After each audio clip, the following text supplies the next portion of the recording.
We hold these truths to be self-evident, that all men are created equal, that they are endowed by their Creator with certain unalienable rights, that among these are life, liberty, and the pursuit of happiness.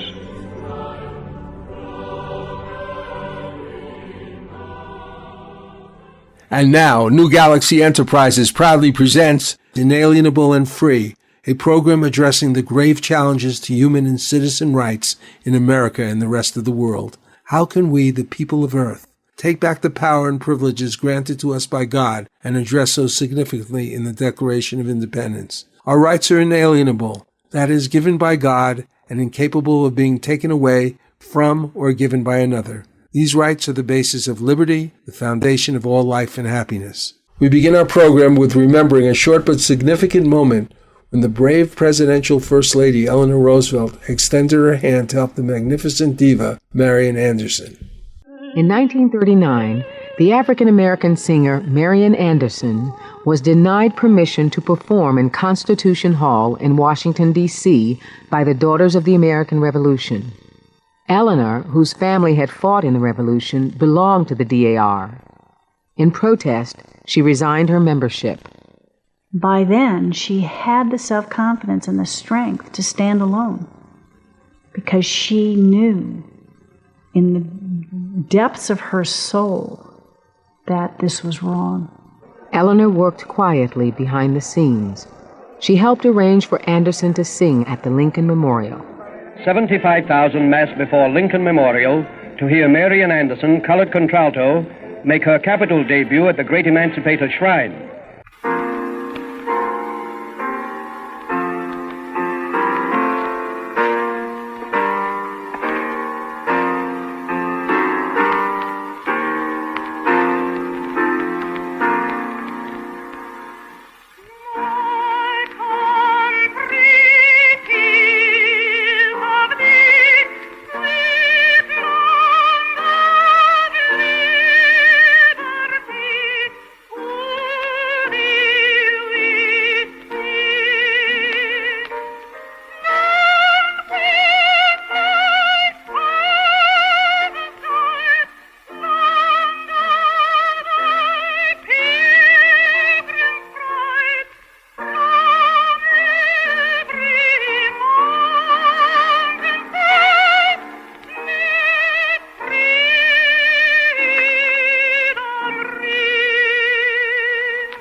Have you had a longing to create an original book, screenplay, or other media project, but neither had the time nor expertise to do it? I'm Johnny Blue Star, and I founded New Galaxy Enterprises to help ambitious, busy, but highly creative people fulfill their goals to create poignant media projects. If you need help to accomplish your goals, visit newgalaxyenterprises.com or contact me at johnnybluestar@gmail.com. Turn your vision into a dazzling media reality.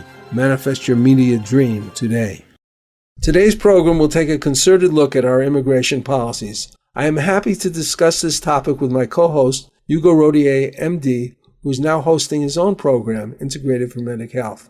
Dr. Rodier not only has a passion for health issues of his patients and those needing vital health information, but has a dedicated concern for the political well-being of the citizens of planet Earth. Let me now welcome my co-host. Good morning, Doctor. Good morning, Johnny. Thanks for having me. Yeah, this will be a very interesting show. You know, I don't know if you've been listening too much to this, but there's been lots of establishment and alternative media discussing these tweets that Donald sent recently to the world through his favorite methodology of Twitter. As Inalienable and Free is a program with a universal spiritual perspective, one clearly inspired by the thoughts of the Founding Fathers, many of which were Masons, I think we should make a few comments of the spiritual foundations of immigration policies and practices.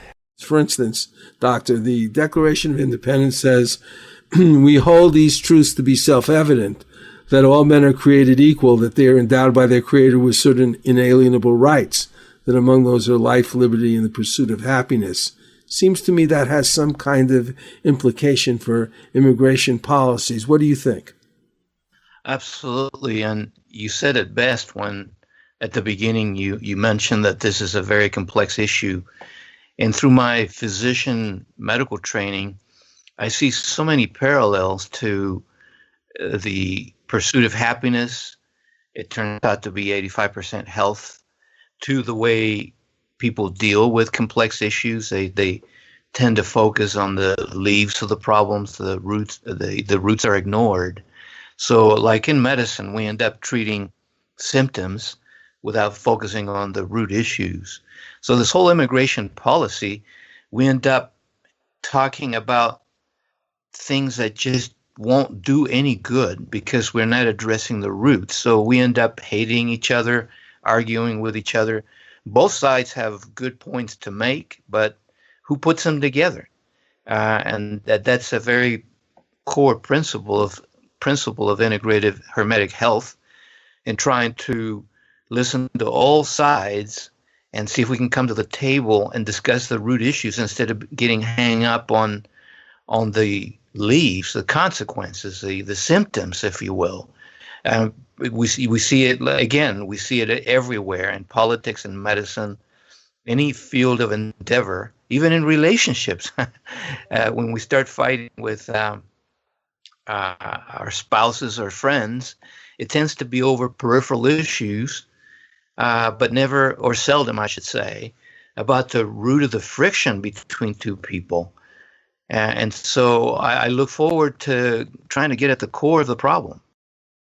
Yes, I think that there are certain actually spiritual foundations, like I mentioned, to handling things in government.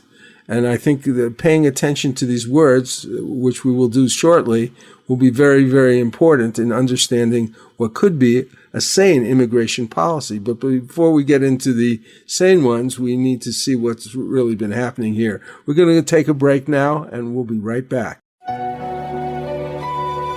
This is Johnny Blue Star, CEO of New Galaxy Enterprises, a media content development company.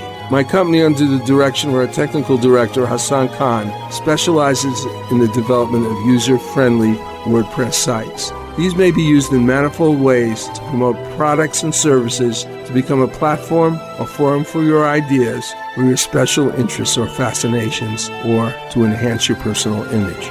To learn more about New Galaxy, see samples of our work, or talk to us about your project, please go to www.newgalaxyenterprises.com and fill out the contact form. Chapter 3. Ahmed opened his eyes to complete blackness. Am I alive? Panicking, he put his hand in front of his face and he couldn't see it. He moved his fingers. Still nothing. Ahmed's frantic eyes moved back and forth, and there was not a sliver of light. I'm blind, he thought. A sudden surge of adrenaline compelled him to action. His brain sent a signal to stand up, and as he did, the pain shot from his feet to his head like a hammer hit on a high striker in a carnival. Gravity pulled his broken body to his knees, and he collapsed. He felt his body. No clothing. What happened? Am I dead? No, he thought. I must be alive. He was in too much pain to be dead. He felt his chest for bullet wounds, but found none. Except for some tender spots on his chest and back and some scrapes on his knees, there was nothing. They must have used rubber bullets. Ahmed strained to see, but it was no use. He felt his face. It was swollen and bruised. They must have blinded me in the shooting, he thought. As his other four senses came to life, he realized that he was sore all over. He tried to stand again, but his legs would not cooperate. He felt them with his new eyes. The bones felt straight and unbroken. Must be sprains, but why am I blind? He struggled to control the panic and the terror. Think. Have to think. Ahmed crawled on his hands and knees and propped himself up against the wall, which was as cold and damp as the floor. He felt along the walled boundaries of his confinement. 1, 2, 3, 4, 5, 6, about 7 feet in one direction. 1, 2, 3, 4, about 5 feet in the other direction. Next, he negotiated the circumference on his hands and knees. How did he get himself into this mess? From his cozy home in Santa Barbara, to the battered and occupied Baghdad, to this. His brother Sabine needed his help, so he went. It was as simple as that. The next events were a blur to him. The raid, his capture. Now he was in some kind of military prison. Since his capture, Ahmed had been stripped naked, cavity searched, shaved bald, beaten, kicked, and spat on. And then the mock execution. It made his current confinement in this dark cage somewhat of a relief, not at all what it was designed for. The walls were as cold as a headstone. He felt around them until he came to a steel door. He thought of his wife, Catherine. She must know he was missing by now. But even if he was to be rescued, what good is a blind husband? An accountant by trade, there was no way he could work with figures as a blind man. He would be a complete burden on the entire family. The best thing to do is to kill myself, he thought. He had some life insurance, and wondered if it would pay off in the event of his suicide. The time passed, but Ahmed had no way of measuring it. How long have I been like this? Ahmed concentrated on his other senses, but there was no input save the sound of the pounding of his own heart. His mouth was as dry as a slab of jerky, so he tried to wet his broken lips with his tongue. In despair, he dropped to the floor. Lying there on his back, he rubbed his eyes, and suddenly, he saw tiny stars above him in the blackness. Light! I can see light! The tiny stars spread out in a geometric pattern like symbols in a matrix. This can't be stars. They're not random. Ahmed's accountant's brain analyzed the patterns of light, but then they turned into eyes, angrily staring at him. Stop! Stop! Please! Somebody help me! Then the eyes pulled back to reveal a miniature firing squad with their rifles trained on Ahmed. He heard the blast of the rifles, almost in slow motion, and felt the bullets ripping through his flesh as his brain switched off. And now Patricia Welch in Fly Me to the Moon.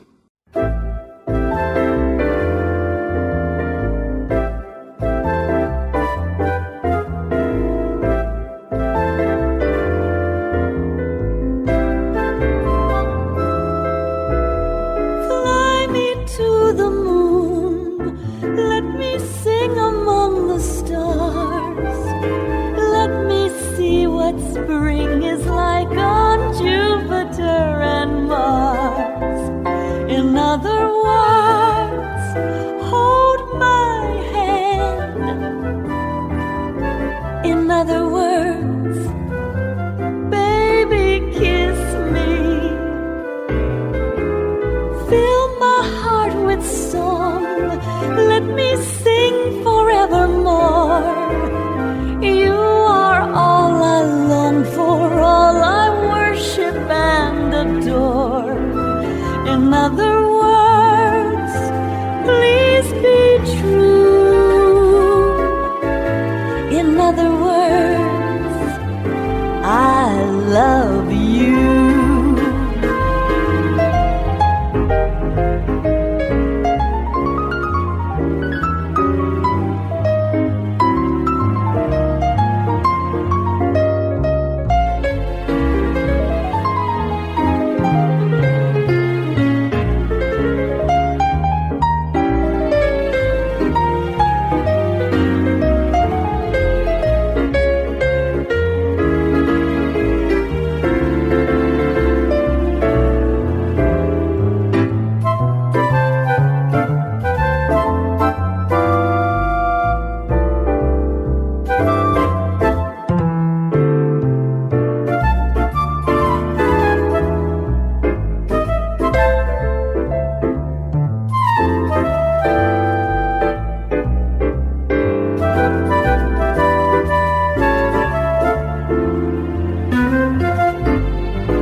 In other words, please be true. In other words, in other words, in other words, I love you.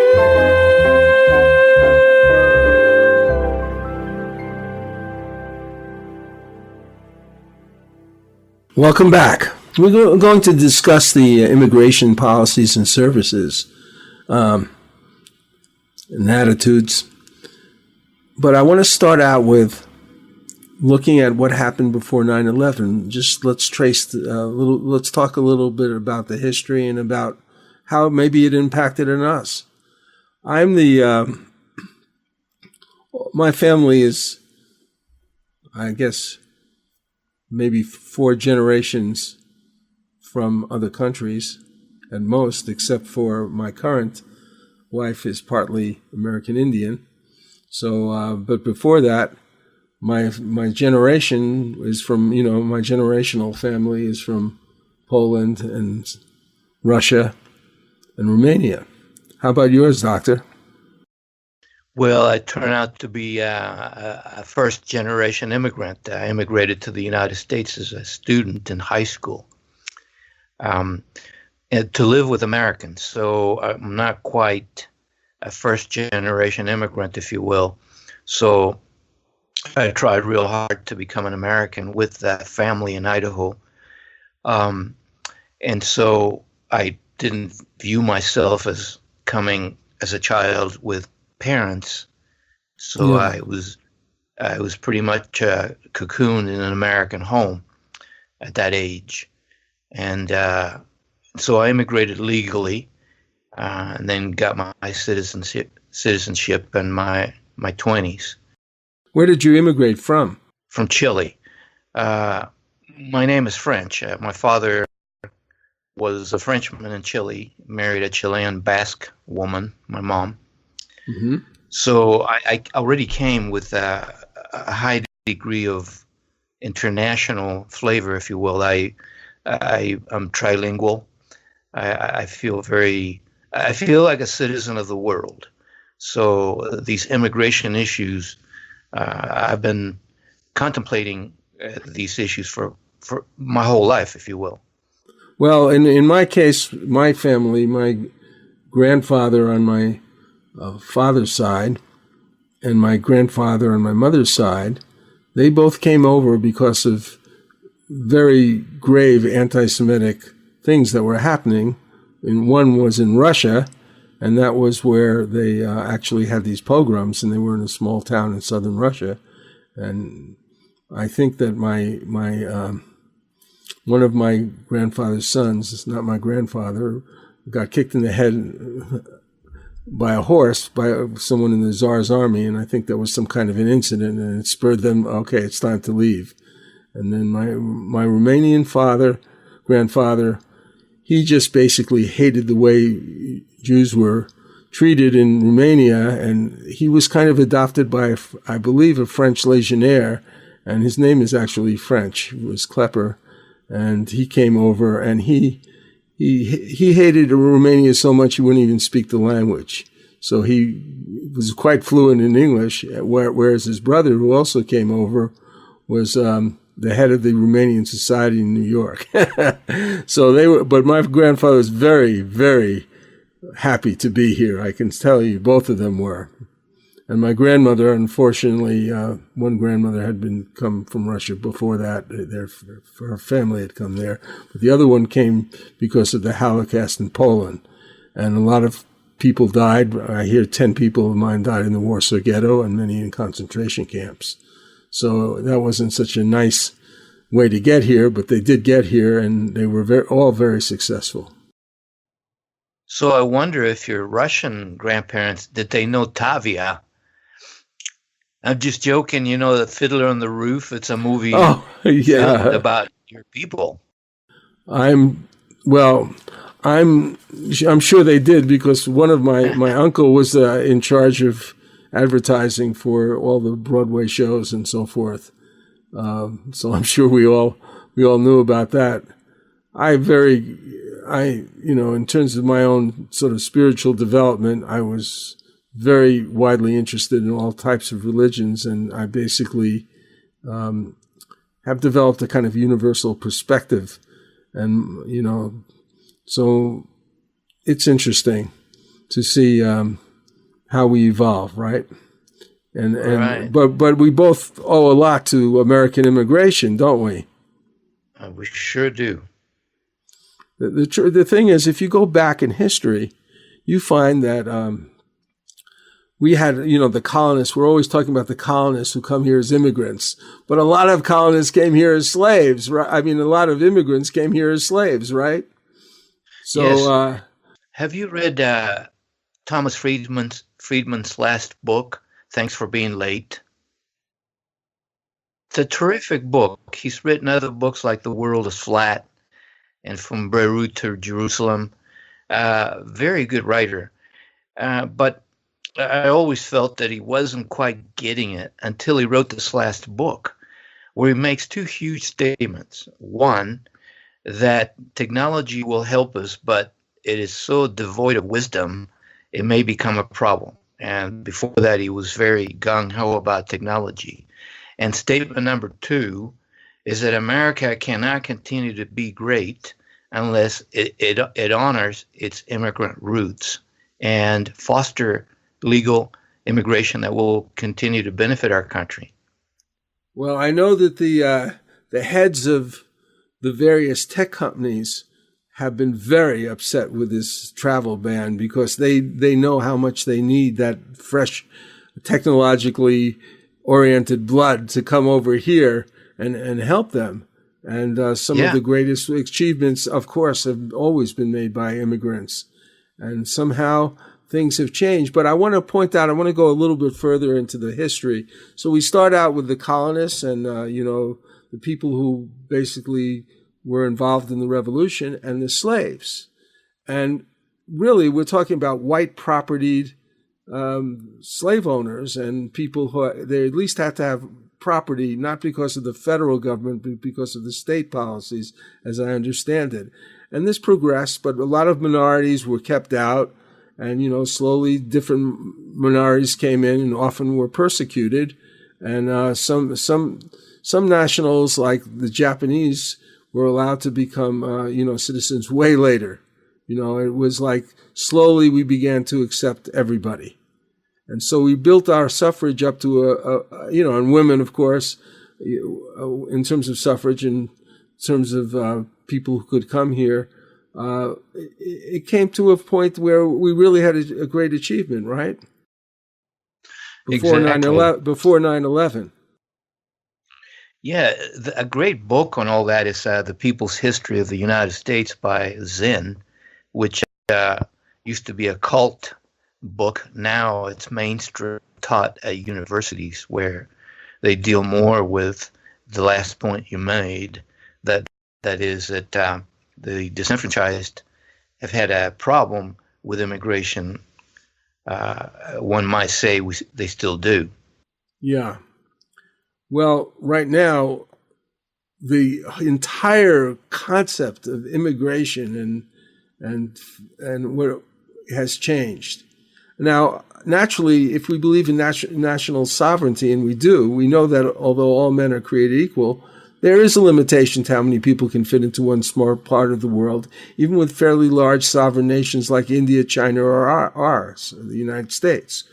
We all have certain types of population problems, even now, especially, in certain cities and so forth, where there's a very high concentration of people, and other places fairly low. But generally speaking, there is a population problem that we have to deal with to some extent.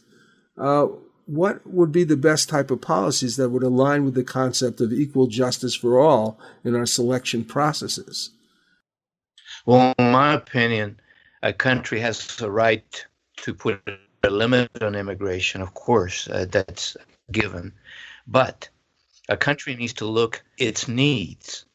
And the needs of the United States to have labor that to fill jobs that most Americans don't want. It's amazingly obvious, meaning we need people to immigrate and take certain jobs. So I think if we were to take a page from immigration to, say, Saudi Arabia, which I think is very problematic, but they do get something right. They do allow workers to come in. Of course, they're treated poorly, et cetera, but the point is, Saudi Arabia and those countries made a decision to allow workers to come in legally to benefit from that labor. Now, if we were to take that and apply it to the United States, we could say, okay, we need 40 million people to come in, or 20 or 10, whatever. You come in legally, you sign these papers, you get legal work. If in 10, 20 years, whatever, you prove yourself, you have a path to citizenship. But if you screw up, if you so much pee on the sidewalk, you're out of here. I mean, then everybody wins. So we have the Democrats and the Republicans satisfied if we were to look at this compromise, in my opinion. I think that's very important. You know, I think it's a contextual thing. First of all, we need what you'd call maybe sort of lower level wage earners. We want people who can come here and do a lot of different things that maybe Americans don't want to do generally. But whether they want to or not, the businesses here really feel that they need them and they use them, whether they're legal or not. And of course, it's getting a little harder for them, but it's still something that many people believe that these companies have encouraged illegal immigration because they needed to use the workers. So that's not a good thing. It would be better, like you say, that they're legal. But we also need high-tech people. And we have to have compassion for refugees and people who are political refugees and crisis refugees who are fleeing the countries because of tsunamis or whatever, volcanoes, whatever, or terrible hurricanes, of course. So the thing is, it's a big context.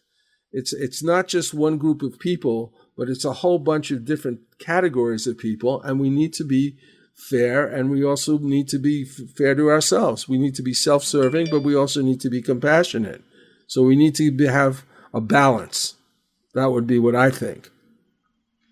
Exactly. I totally agree.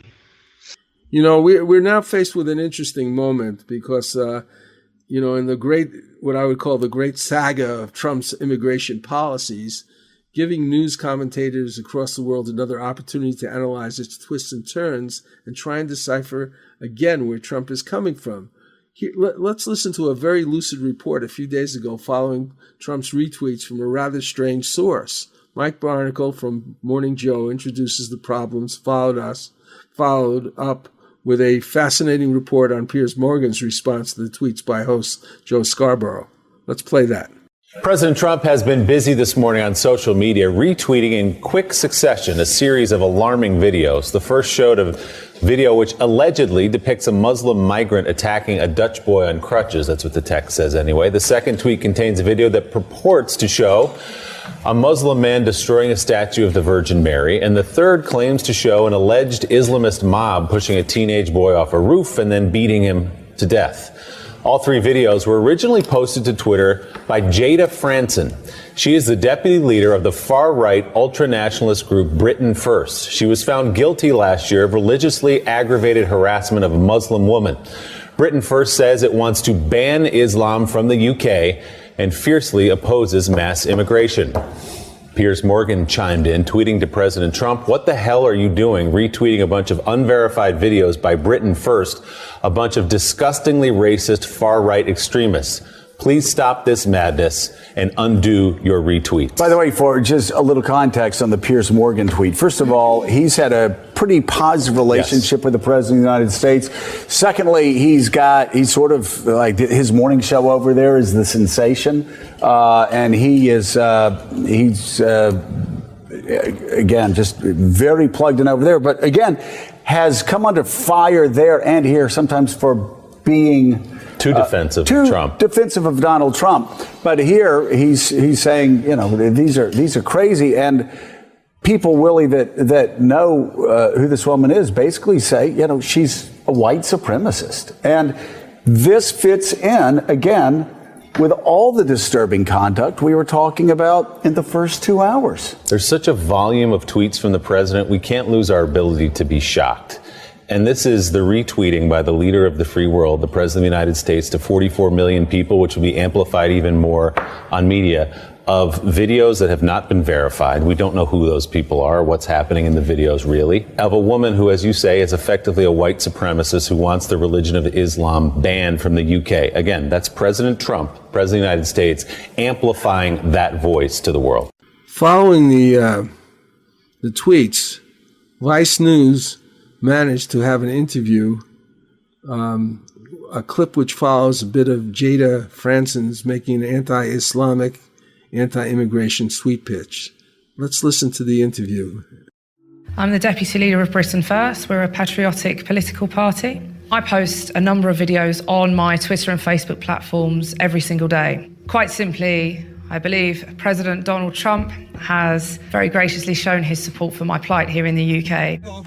This is Great Britain. We don't stand for those values in our country. One of the videos Trump shared was misrepresented as an attack by a migrant. Tweeting directly at Trump today, the Dutch embassy responded, confirming that the attacker was not a migrant and that facts matter.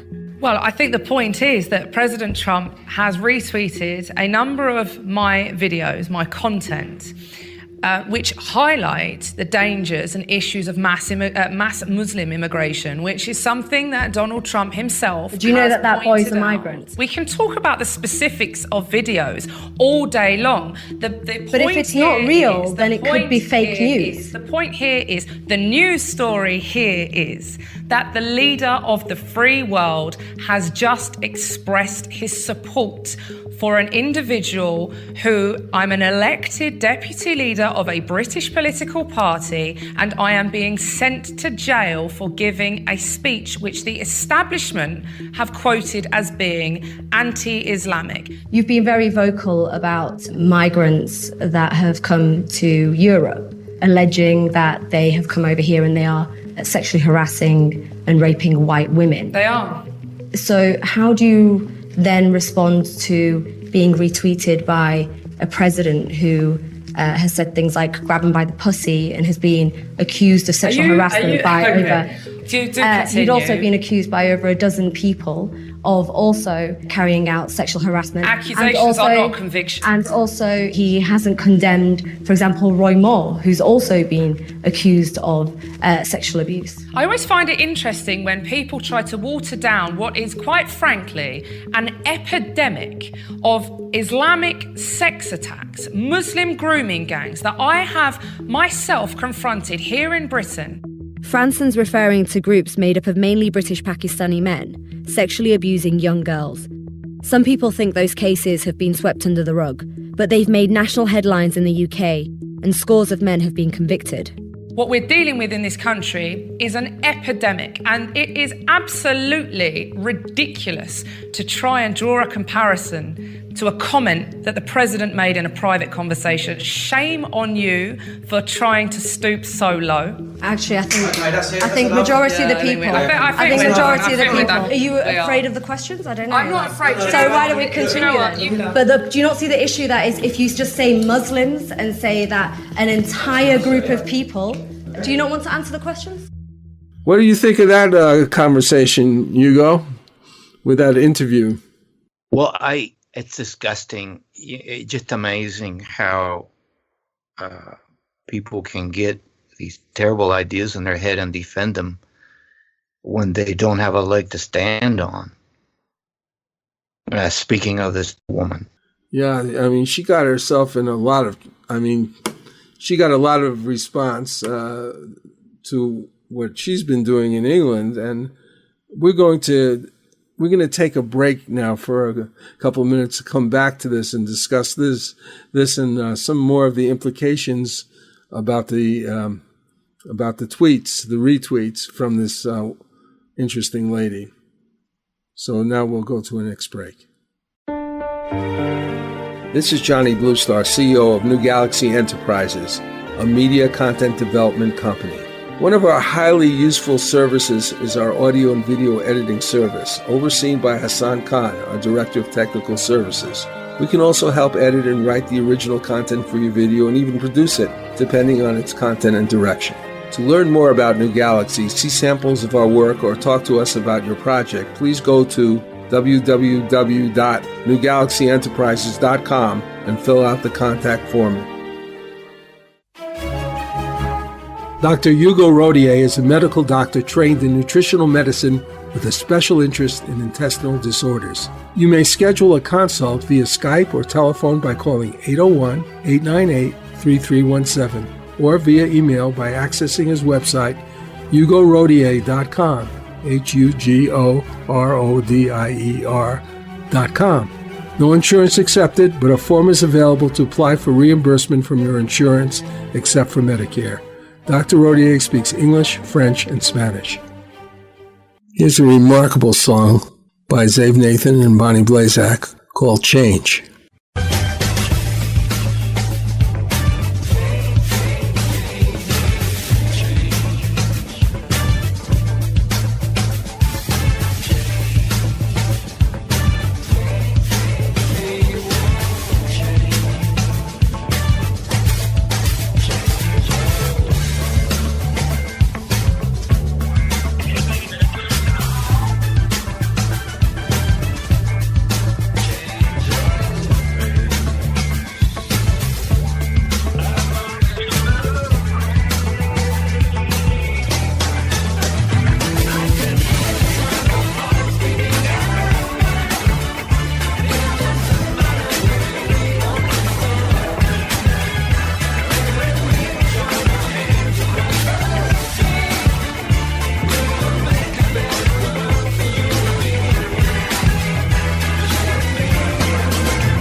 Genuine peace, the kind of peace that makes life on earth worth living, the kind that enables men and nations to grow and to hope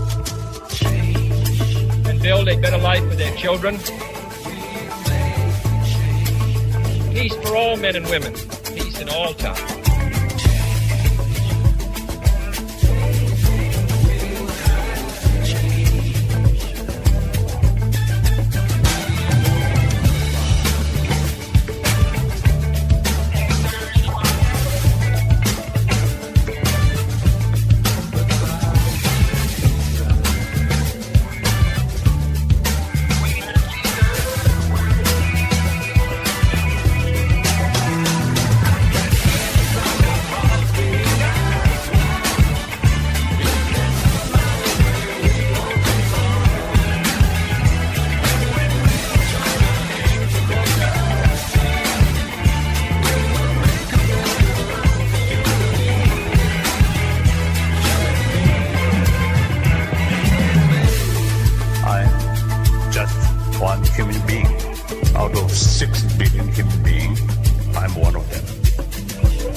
You know, it's really interesting. You know, that song it's just very impactful. We want to have change, but somehow we're stuck in changing backwards these days. I don't know. Getting back to that lady, Jada Franson, the Parliament of England was quite concerned. I heard a debate about that, having to do with possibly how to impact Trump to realize that he's done a very, very terrible thing to the English government. That's what they think anyway. I kind of get that point too. Let's turn to actually what happened how the Prime Minister of England, Theresa May, responded to these tweets. That's very interesting, and we'll continue the discussion in a minute or two. The fact that we work together does not mean that we're afraid to say when we think the United States have got it wrong, and to be very clear with them. And I'm very clear that retweeting from Britain First was the wrong thing to do. Prime Minister, would you sack one of your own cabinet ministers if they retweeted right-wing propaganda like Britain First? I have absolute confidence that my cabinet ministers would not be retweeting material from Britain First. I have to say, just for the avoidance of doubt, I'm not a prolific tweeter myself, as you may have seen, and that means I don't spend all my time looking at other people's tweets. But when I feel that there should be a response, I give it, and I've given it to President Trump's tweets. Separate to these tweets, in general, do you think the US president is a supporter and enabler of far-right groups? I think that we must all take seriously the threat that far-right groups pose, and both in terms of the terrorist threat that is posed by those groups and the necessity of dealing with extremist material, which is far-right as well. I've commented in the past on issues in the United States on this matter. In the United Kingdom, we take the far-right very seriously, and that's why we ensure that we deal with these threats and this extremism wherever it comes and whatever its source. Well, Hugo, did you hear the what she said? I mean, what do you think? Well, it's just amazing how Trump is messing with other nations' affairs. The Brits are totally correct in condemning how a foreign president is interfering with their issues. And it's not the first time. Remember when Trump sort of let out the cat out of the bag when they were, after the attacks in Great Britain, with the mayor of London, right? Yeah, that too. The British police was after the trail of these guys, and Trump and other people made known to the press how that investigation was proceeding. The Brits didn't want that. They don't want to tip what they're doing to the opposition. Okay. And then he said something because he misunderstood something that was said about people being careful about guns. He was talking about actually the police, that he wasn't even talking about the terrorists, and this caused a lot of confusion. Right. He was just trying to tell people that the police were taking care of things. It got distorted. Well, it's embarrassing. Yeah, and I think it's quite dangerous. I mean, some of these things that are coming out, and we're not going to talk about other aspects of the foreign policy today, but some of the comments that are made by Trump about North Korea and calling people names and things of that sort, getting right down there on their level, is not exactly probably the route to diplomatic solutions. Anyway, let's hear how Sarah Sanders, whose boss has so long charged the press with fake news, is putting out a barrage, who is now putting out a barrage of fake news himself. Whether it's a real video, the threat is real, and that is what the president is talking about. That's what the president is focused on, is dealing with those real threats, and those are real no matter how you look at it. So it's okay if it's a fake video? Look, I'm not talking about the nature of the video. I think you're focusing on the wrong thing. The threat is real, and that's what the president is talking about, is the need for national security, the need for military spending, and those are very real things. There's nothing fake about that. Hugo? Well, it's just absolutely childish, you know, how she defends the concept, but not the vehicle. And I get it, you know, we're talking about a threat from Islam, from radical Islam, not all Islam. And I get that point, but to totally ignore the nature of the video, it's just embarrassing. You know, Trump supporters have a total right, a justified right to strike back when our country's attacked and all that, but we never get at the root of the problem. The root of the problem is that We have no business being in the Middle East, interfering with their issues, with their sovereignty. So they strike back, and we don't seem to like it when they strike back. So we demonize the whole culture in striking back. And so there we go. It's just snowballing, and we are hating each other and dealing with peripheral issues with the leaves of the problem. And we don't deal with the real issue. We have no business being there. Let's go back to the beginning. Let's go back to the beginning of this of Trump's attempt to deal with immigration. Let's go back to his because it's a fascinating sequence of events.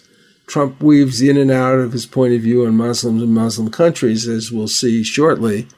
And here's the initial campaign discussion of a proposed travel ban against Muslims. Shall I read you the statement? Donald J. Trump is calling for a total and complete shutdown of Muslims entering the United States until our country's representatives can figure out what the hell is going on.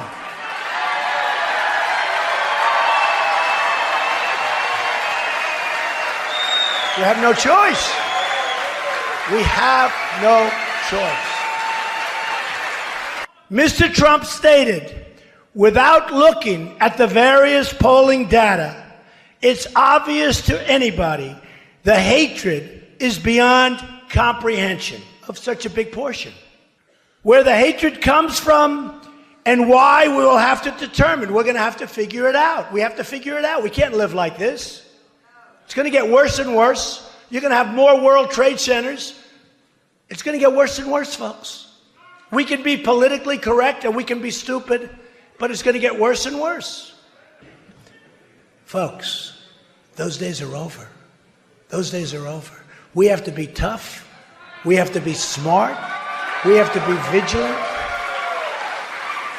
Yes, we have to look at mosques, and we have to respect mosques. But yes, we have to look at mosques. We have no choice. We have to see what's happening. Because something is happening in there. Man, there's anger. There's anger. And we have to know about it. We can't be these people that are sitting back like in the World Trade Center, like so many different things. We can't be people that knew what was going on 2 weeks ago in California. Probably for months they knew what was going on, and they didn't want to tell anybody. We can't be that. We have to be strong. When we see violations, you have to report those violations, and quickly. You don't worry about profiling. I promise I will defend you from profiling. I promise. So it's quite interesting how the Islamic ban was handled by the courts, and it sort of morphed into a travel ban against certain Muslim countries. Here, RT reports on what was then a new travel ban.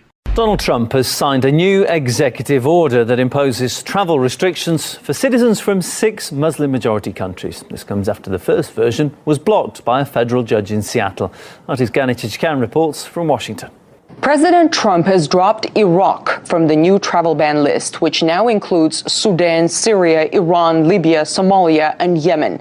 The citizens of these 6 countries will not be able to obtain U.S. visas for the next 90 days.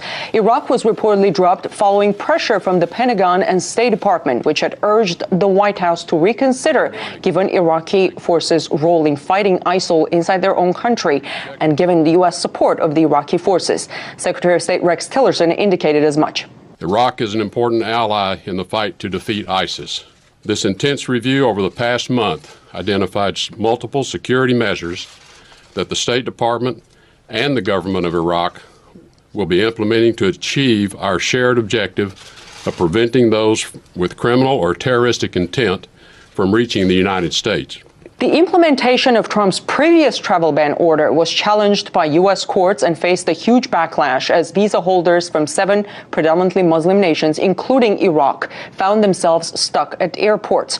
President Trump said he ordered the ban to protect the country from terrorists who could arrive here as visitors or refugees.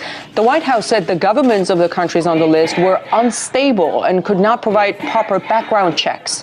To many, that defied the concept of refugees because how many refugees come from stable governments? According to the new directive, however, the Trump administration plans to cap the number of refugees it accepts at 50,000 a year, down from the 110,000 the Obama administration accepted. Narrowing the scope of the travel ban to exclude Iraq seems to be a compromise that the White House made, given the U.S. support of the Iraqi forces. What implications the new executive order will actually have on national security is very much unclear. Hugo? Yes, I think it's total discrimination. And Trump tells you himself campaigning that he's going to defend people and stand up for people who profile other people. Well, what I see is that these recent tweets, they go right back to the beginning of it. You know, in other words, he did soften things. He's done business now very successfully with some Muslim countries. And it's very strange to see what Muslim countries he's doing so well with, considering the following information about the travel ban, which ABC explores in the following audio. We asked our Brian Ross to go back to 9/11, to the Boston bombings, to San Bernardino, asking where did those terrorists come from? And if there's going to be a ban in this country, why weren't those countries included? Here's our chief investigative correspondent, Brian Ross. President Trump's ban somehow misses the very countries that have produced the terrorists responsible for the deadliest U.S. attacks. None of those killers came from any of the 7 countries on his list: Libya, Sudan, Syria, Iraq, Iran, Yemen, and Somalia.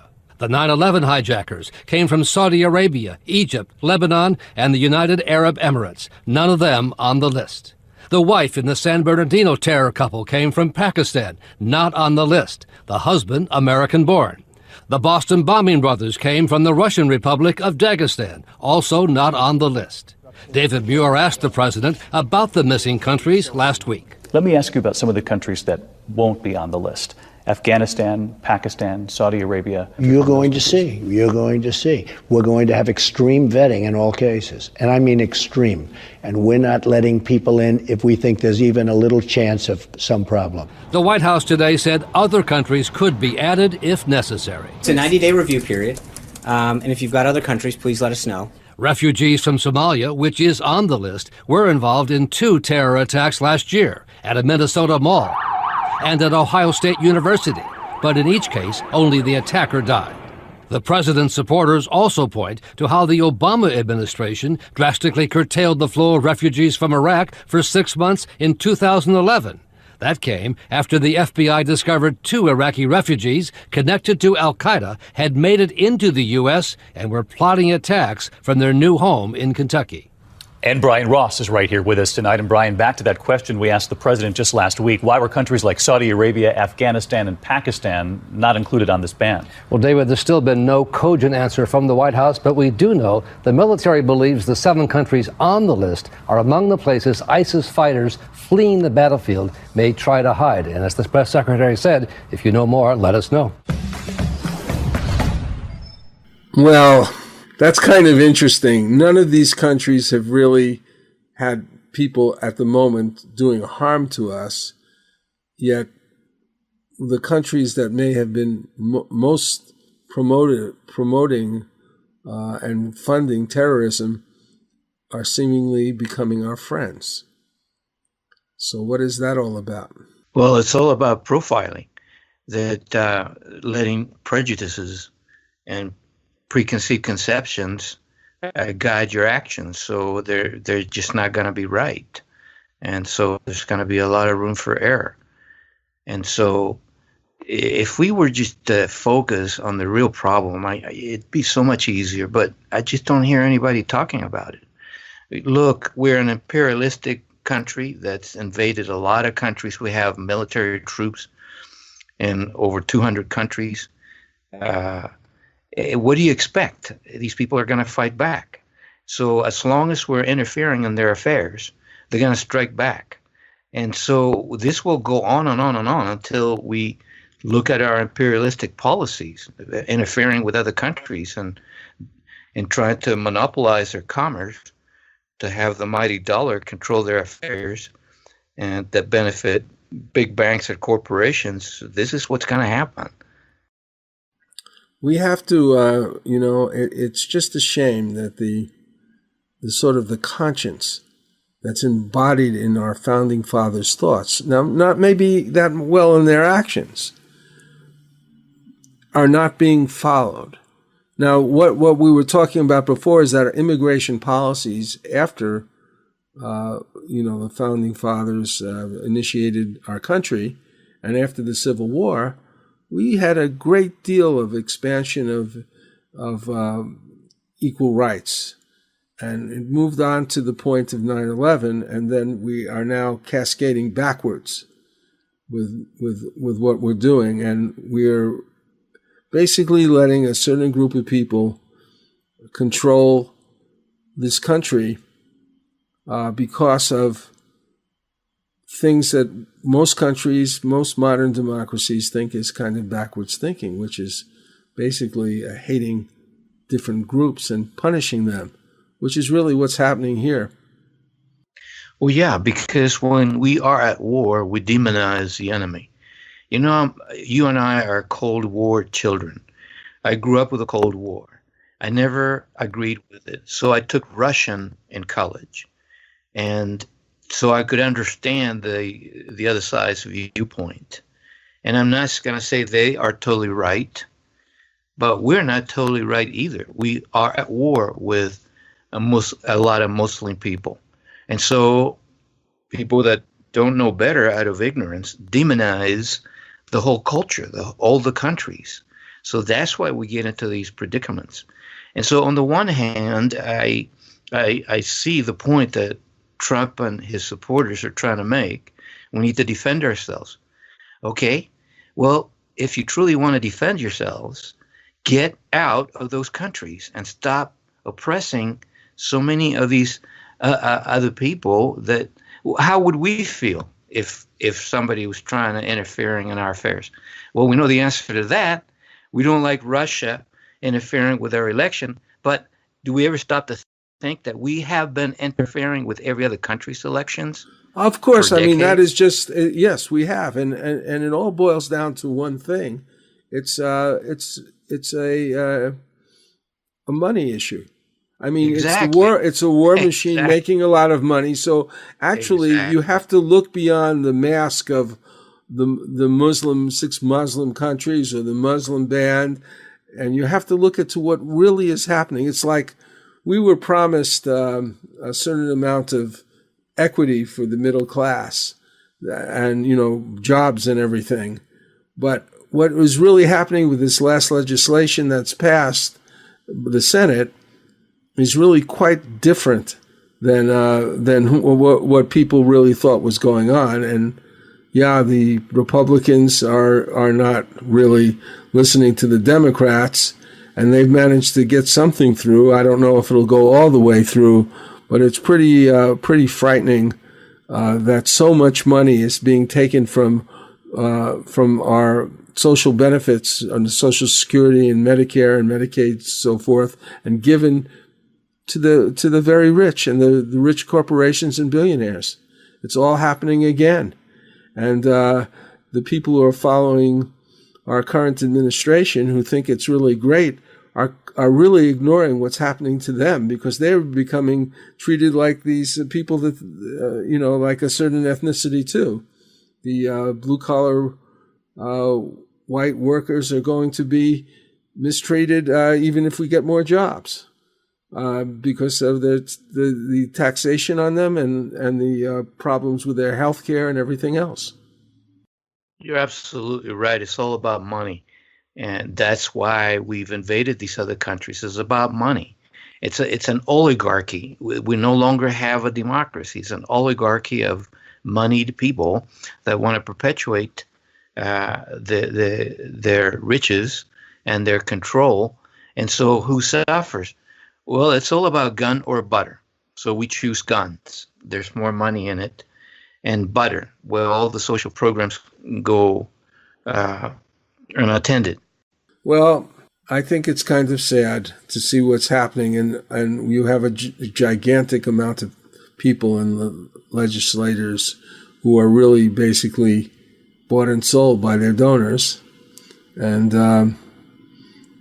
you can't really. I mean, even the so-called maverick John McCain backed this bill, and so you really wonder. We really need to rethink. We really need to rethink who should be in control of this country. But if people don't take up the plate, pretty soon it'll be so difficult to do anything. John Adams said it best. If you don't know how your money is run, you're not free. We're not free. The money's being run by the oligarchy. So, yes, you know, what I see a lot in people that are involved in money, trading, banks, they think they're so smart because they made money. When what they really been doing is speculating, creating smoke and mirrors to play with our money, the money we've made, the money my mom used to make by scrubbing toilets at a college dormitory. Those are the real workers that create real wealth.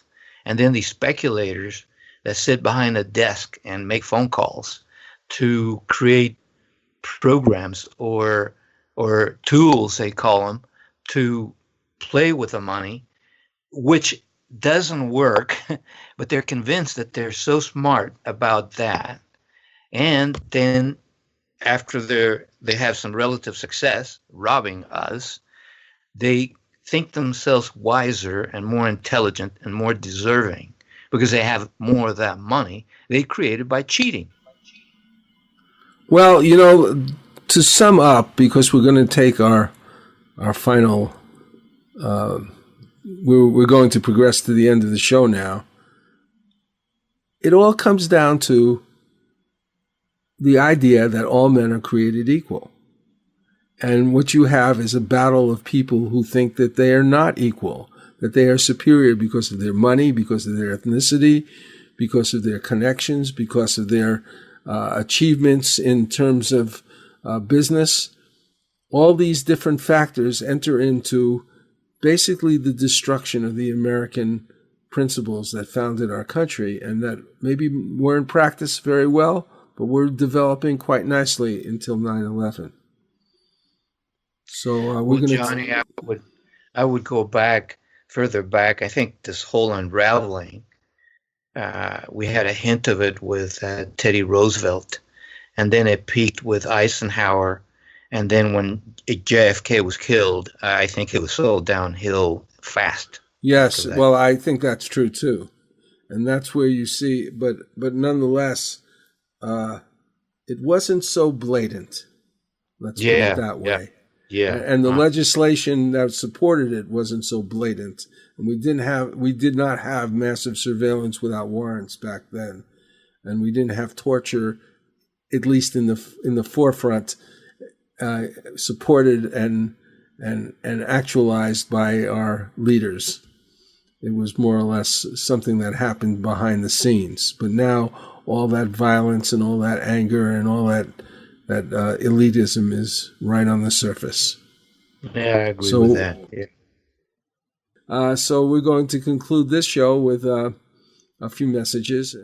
Inalienable and Free is a call to action that enjoins its listeners to take an active part in the electoral process. As citizens of a sovereign nation, we need to retake basic freedoms and inalienable rights back from a government controlled by special interests that work against their citizens and the rights and privileges they deserve. We who are fortunate to live in democracies should work to eliminate government policies that suppress the rights of freedom of speech, assembly, the right to a fair and speedy trial, the right to an attorney, the right to habeas corpus, and so many other rights, including the right to health, happiness, environmental, and personal safety. If you like this program's point of view, we invite you to contribute to this program. And if you are a company that creates good things for humanity, we'd love you to join us as a sponsor.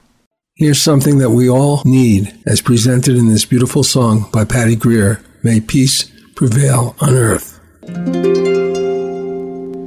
May peace prevail on earth, and let the children sing.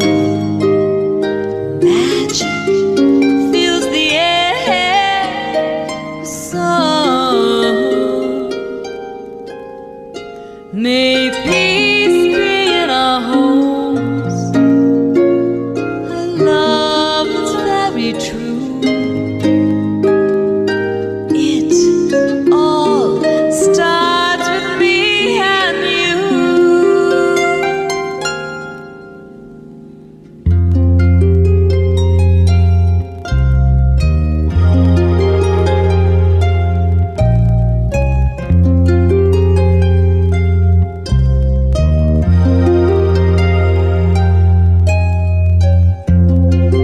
We are children of this earth. We are the mothers of children. Music flows through our veins. It's the blood of harmony. Thank you for joining us on Inalienable and Free. Although the Jefferson quote we heard from President Kennedy at the beginning of the program is from the American Declaration of Independence, no one can deny that these words are meant to apply to all men and women on the planet. Indeed, we need that all nations should become a beacon of light by reflecting the principles put forward not only by our founding fathers, but by many great men from all nations, traditions, political and social movements. To this end, we enjoin our listeners to amass all their strength, integrity, and idealism to create a government truly of the people, for the people, and by the people.